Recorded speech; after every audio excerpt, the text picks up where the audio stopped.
Okay, so this will control the position of the linear actuators by command that you can see here.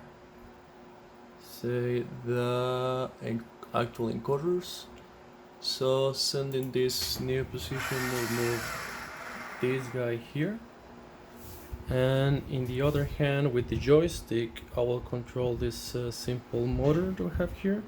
So if I move this forward, I control the speed in one direction, and then when moving this is analog to the speed. If I move this backwards, I will control this, and its speed is also analog to the position of the joystick. Also, this will change the position. You see that this is axis 1, and it will give you the speed